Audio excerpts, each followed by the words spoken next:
Assalamu alaikum students. Welcome to Shah Group Education Channel. This is Abdul Ahad, lecturer of mathematics from Shah Group of Institution. Students, आज हम first year chapter number 4 matrices and determinants के MCQs को discuss करने जा रहे हैं। आइए हम एमसीक्यूज की तरफ चलते हैं। बिस्मिल्लाह रहमान रहीम।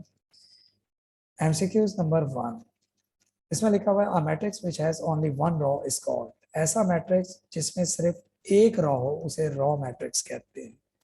इस हिसाब से इसका ऑप्शन ए है।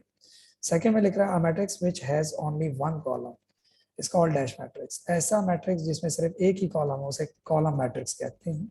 Option B.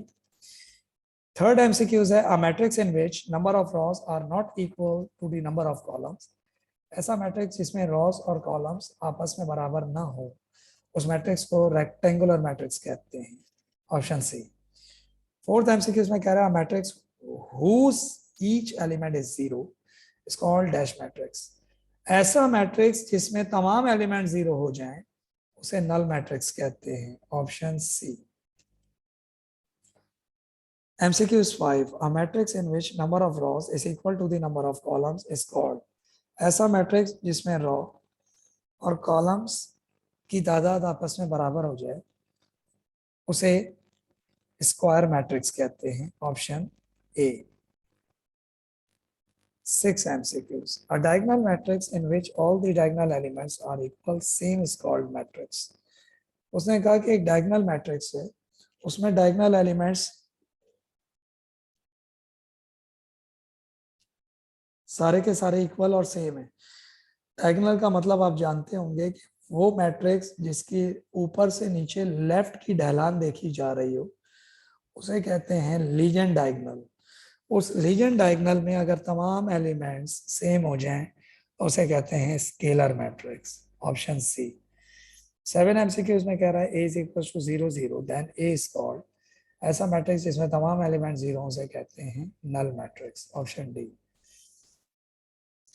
8 MCQs में कह रहा है 2 3 5 minus 7 and b is equals to 4 minus 2 2 plus 1 4 plus 1 minus 7 then a and b are called dash matrices। अगर आप और से देखें तो ए के अंदर दो रॉ दो कॉलम है, इसके अंदर भी दो रॉ दो कॉलम है। तो ऐसे मैट्रिसेस जिनके ऑर्डर्स सेम होते हैं उन्हें इक्वल मैट्रिसेस कहते हैं। Option A. 9 में कह रहा है 1 0 0 1 is known as dash matrix. ऐसा मैट्रिक्स जिसकी ढलान, ये जो आपको ढलान नजर आ रही है इसे कहते हैं लीजेंड डायगोनल। इस ढलान के तमाम एलिमेंट अगर 1 हो जाए इसे यूनिट मैट्रिक्स कहते हैं। तो इसका ऑप्शन है ए। 10 MCQs में कह रहा है transpose of raw matrix is called dash matrix. Transpose basically raw को कॉलम में चेंज करता है। तो वो कह रहा है कि बताएं अगर मैं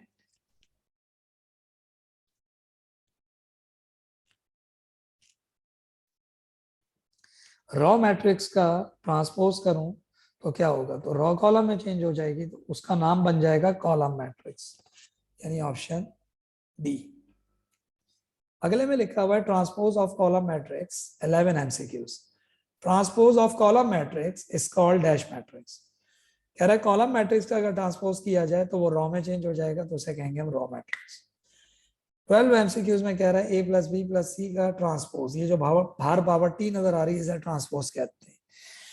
तो वो कह रहा है कि 3 वैल्यूज अंदर रखी हो तो उसका ट्रांसपोज लेने से क्या होगा, तो जब वैल्यूज प्लस में रखी हो तो बाहर का ट्रांसपोज तीनों में आ जाता है। तो इसका ऑप्शन है बी।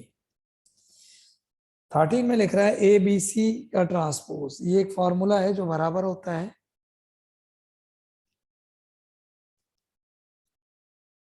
यानी 3 वैल्यूज अगर मल्टीप्लाई में रखी हुई हो और उनका ट्रांसपोज अंदर लाना हो तो ट्रांसपोज सब में लगाकर वैल्यू को घुमा दो।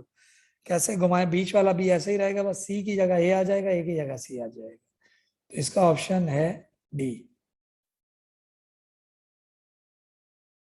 उसके बाद लिखा है 14 में ए ट्रांसपोज का ट्रांसपोज, किसी भी मैट्रिक्स का डबल ट्रांसपोज लिया जाए तो आंसर में वही मैट्रिक्स आ जाता है। तो इसका आंसर है ए ऑप्शन।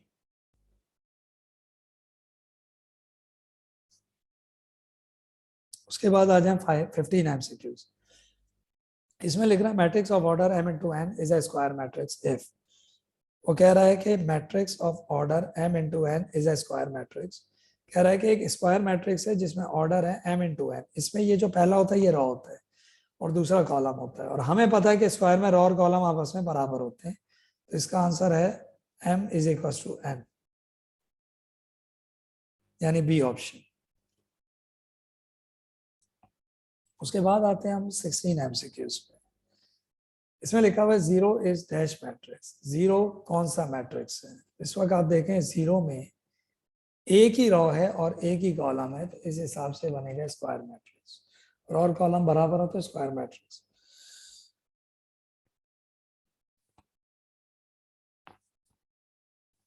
अब आ जाए 17 पे। 17 का रूल है कि अगर ढलान के तमाम एलिमेंट वन हो जाए तो इसे कहते हैं यूनिट मैट्रिक्स, यानी ए ऑप्शन। अब आ जाए 18 पे। 18 का रूल ये कहता है कि अगर ए का ट्रांसपोज चाहिए तो रॉ को कॉलम बना दो, रॉ को कॉलम बना दो।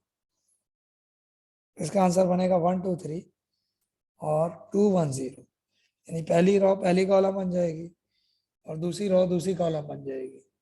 इस हिसाब से इसका आंसर बनता है ऑप्शन बी। अगला एमसीक्यू है 19 a प्लस बी की पावर ट्रांसपोज। ये रूल है कि ट्रांसपोज अगर ब्रैकेट के बाहर हो तो वो अंदर दोनों पे लग जाता है, तो A transpose plus B transpose, इसका आंसर है सी। 20 एमसीक्यूज में लिखा हुआ है is equal to 1 2 2 3 then 3a। बच्चों उसने 3a का मतलब ये बताया कि a मैट्रिक्स है और 3 बाहर लगा हुआ है। अब बताओ 3 को अंदर लाएं तो क्या होगा? तो वो नंबर जो मैट्रिक्स के बाहर रखा हो उसे कहते हैं स्केलर कांस्टेंट, और वो अंदर जाके सारों से मल्टीप्लाई हो जाता है। तो 3 को चारों से मल्टीप्लाई करेंगे बनेगा 3, इसके अलावा 6, इसके अलावा 6, और यहाँ बनेगा 3 4 12। इस हिसाब से इसका ऑप्शन, सॉरी 3 3 9, इसका ऑप्शन बनेगा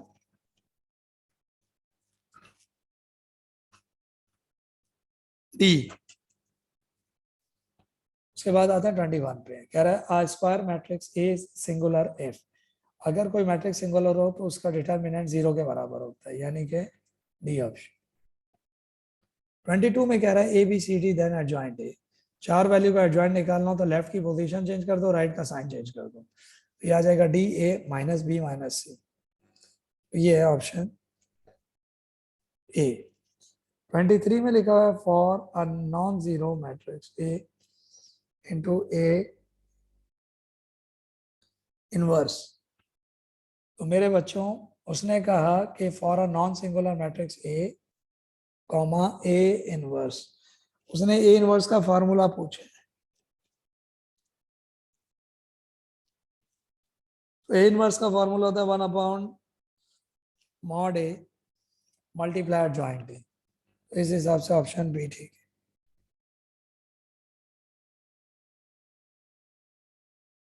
उसके बाद आ जाए 23 पे, 24 पे सॉरी।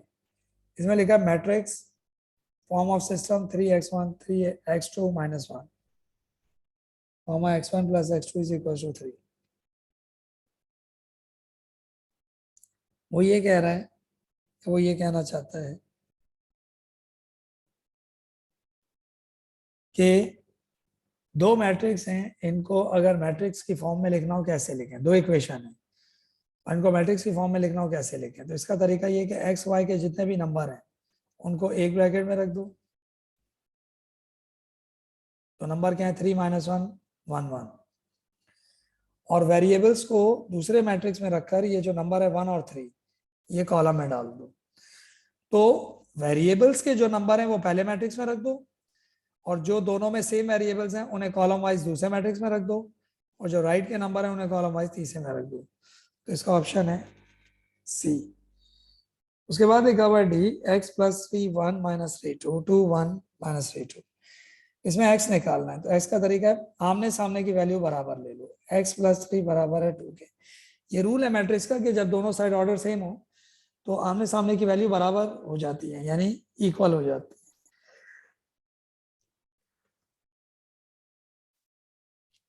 अब आप मुझे ये बताएं, अगर मैं x प्लस 3 को 2 ले लूं तो 3 इधर चला जाएगा, टू की जानेब, तो 2 में जब हम 3 को माइनस करेंगे तो -1 आएगा। इसका ऑप्शन है सी।